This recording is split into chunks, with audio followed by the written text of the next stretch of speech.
teníamos la información hace recién unos minutos respecto a lo que ha sucedido con Sebastián Barros Valdés, quien recordemos fue formalizado por femicidio frustrado y aborto frustrado. Fue quien quemó a su pareja con un embarazo de 8 meses.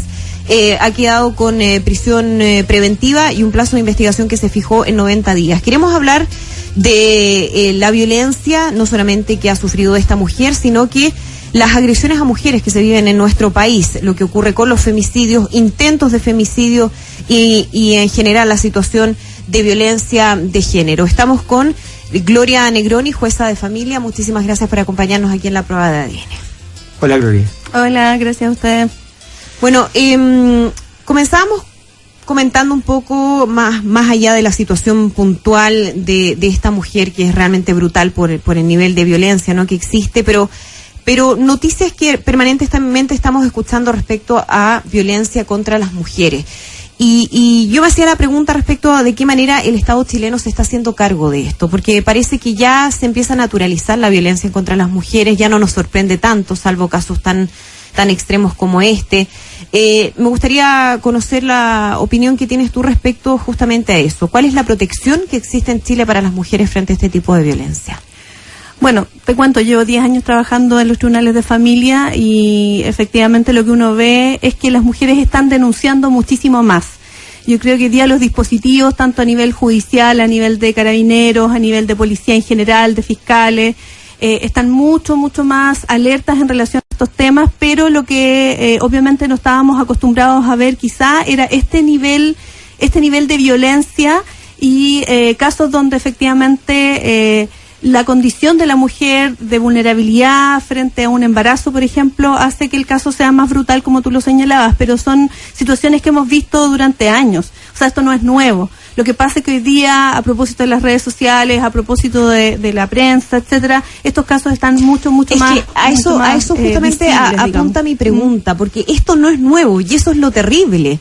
Esto no es nuevo, esto pasa permanentemente en nuestro país. Ahora quizás nos hemos impactado más por este caso o por otros, por ejemplo, el de la mujer que le sacaron los ojos en Punta Arenas, un caso que fue realmente bestial, pero prácticamente todos los días podríamos contabilizar casos de mujeres que son violentadas. Entonces te insisto en la pregunta, Gloria, respecto a de qué manera el Estado chileno está protegiendo a las mujeres. ¿Hay realmente protección para las mujeres en nuestro país o no? Es que yo creo que la protección que está hoy día adolece de un antecedente previo, que es la prevención. Nosotros como tribunales actuamos cuando ya hay una situación que se ha generado, cuando hay una denuncia que se ha realizado, pero no podemos abordar todo lo que pasa antes de que se genere una denuncia. Por eso te decía que lo que nosotros hemos visto a partir de 10 años de tribunales de familia es que ha aumentado muchísimo las denuncias de violencia intrafamiliar, y en general yo te hablo de que entre los años 2013 y 2014 tenemos más de 15.000 medidas cautelares decretadas en materia de violencia intrafamiliar en familia. ¿Y eso es por los efectos de la ley? Por supuesto, es porque ahora, hay un acceso a la justicia mucho más rápido, más oportuno en ese sentido. Ahora, pero de todas maneras, perdón, hay una violencia estructural a la base. Sí, de todas maneras, y cultural, y que no pasa, bueno, pasa evidentemente por la diferencia física entre hombres y mujeres, pero también hay un sentido de superioridad masculina que no tiene solamente que ver con la fuerza muscular, sino que hay un sentido de que el hombre es más fuerte, poderoso, importante que la mujer en una sociedad machista como la nuestra. Hay una sensación, como que uno lo percibe, donde el hombre accede y controla cuotas de poder, desde el poder económico, en fin, y que es histórico. Pero te quería preguntar por la estructura que existe hoy día en Chile para que la mujer pueda efectivamente constituirse en un agente de denuncia. Porque cuando uno ve los casos de femicidio, algunos de ellos terminan en muerte, otros no. Generalmente son una larga historia de agresión, donde la mujer guarda silencio por diferentes razones, y donde muchas veces no es ni siquiera ella la que denuncia, sino que alguien de la familia o de algún círculo cercano. Y yo tengo un hermano que trabajó en el Ministerio de la Mujer un tiempo, es abogado, y él me comentaba en alguna oportunidad que muchas veces ellos recibían denuncias, ellos investigaban el caso, y cuando citaban a la víctima o la intentaban contactar, se retractaba, negaba los cargos. Entonces, hoy día existe la posibilidad de que un delito de estas características, donde sabemos que hay mucho sometimiento pueda efectivamente conocerse, pueda la justicia ejercer su papel, aunque incluso la víctima no quiera que así sea. Sí, por supuesto que sí. Lo que te quiero contar es que nosotros, al menos acá en Santiago, en el Centro de Medidas Cautelares de los Juzgados de Familia de Santiago, lo que hacemos es recibir este tipo de denuncias todos los días, y recibimos al menos 100 partes policiales diarios de denuncias que se realizan, y en algunos casos la mujer inmediatamente se retracta, y cuando es un caso grave y nosotros, con evaluación de psicólogos y trabajadores sociales, que son nuestros consejeros técnicos que nos asesoran en esta materia, determinamos que efectivamente hay un nivel de riesgo alto, aun cuando la víctima no se visualice como víctima y haya naturalizado la violencia, nosotros decretamos las medidas cautelares de todas maneras y enviamos la causa al Ministerio Público y decretamos las medidas cautelares. Porque finalmente, perdón, esta acción de retractarse tiene que ver con esta dinámica perversa que hay de sometimiento de una mujer, donde finalmente el hombre la hace sentir culpable y la hace sentir que se merece ese castigo, esa violencia, y la mujer misma justifica el por qué el hombre la golpea y por qué la maltrata. Estamos en una sociedad que todavía naturaliza muchísimo la violencia, y es ahí donde tú te encuentras con una respuesta que es débil en términos de la ley. Porque si tú piensas que en tribunales de familia dictamos 15.000 medidas cautelares en 2 años, eso implica que hay una violencia que no está siendo abordada por el sistema penal, porque no tenemos una definición, una tipificación de la violencia como delito. Entonces la tipificación nuestra pasa por familia. O sea, somos nosotros en tribunales de familia quienes otorgamos la mayor cantidad de medidas cautelares, porque obviamente el estándar en materia penal es mucho más alto. Vale decir, decretar una medida cautelar en materia penal exige un estándar mucho más alto de prueba que lo que nosotros exigimos en materia familia. Y por lo tanto la gente acude, las mujeres acuden mucho más a los tribunales de familia para estos temas.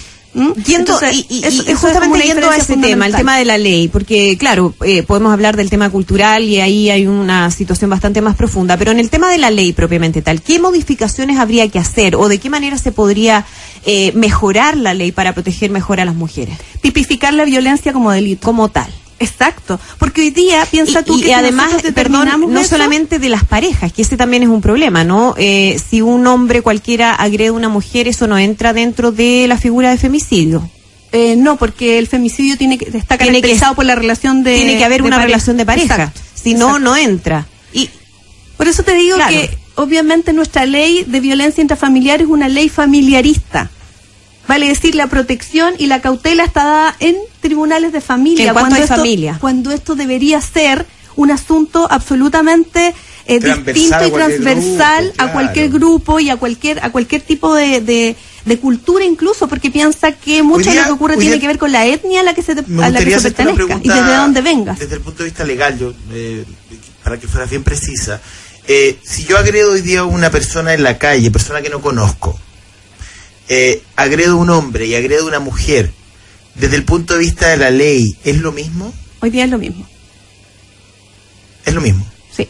Yo contra otro hombre que tiene mi misma fuerza, mi misma estructura, que puede defenderse de la misma manera, como si yo agredo a la Andrea, por ejemplo.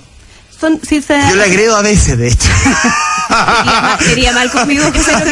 Sería mal en tribunales también. No, está bien, pero no, vamos al tema de fondo. No, no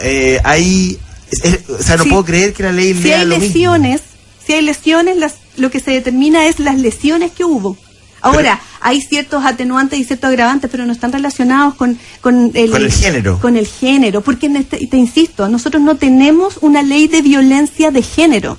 Lo que tenemos es una ley de violencia intrafamiliar. Exactamente, ese es el punto. Eso es lo complicado. Por supuesto que es un punto clave, por eso lo pongo en tela de juicio y en tela de debate. O sea, es algo que nosotros hemos pedido. Porque imagínate que en familia nosotros le decretamos una medida cautelar.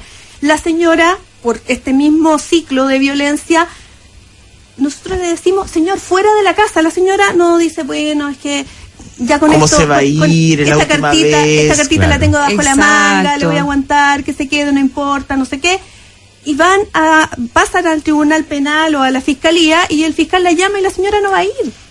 Entonces son otros los dispositivos, es otra la prevención que hay que hacer. Gloria, estamos conversando con Gloria Negroni, jueza de familia. ¿Qué pasa con las cautelares? Lo pregunto porque hemos visto casos anteriores de mujeres que estaban con medidas cautelares y que de todas maneras fueron asesinadas por sus parejas o sus exparejas.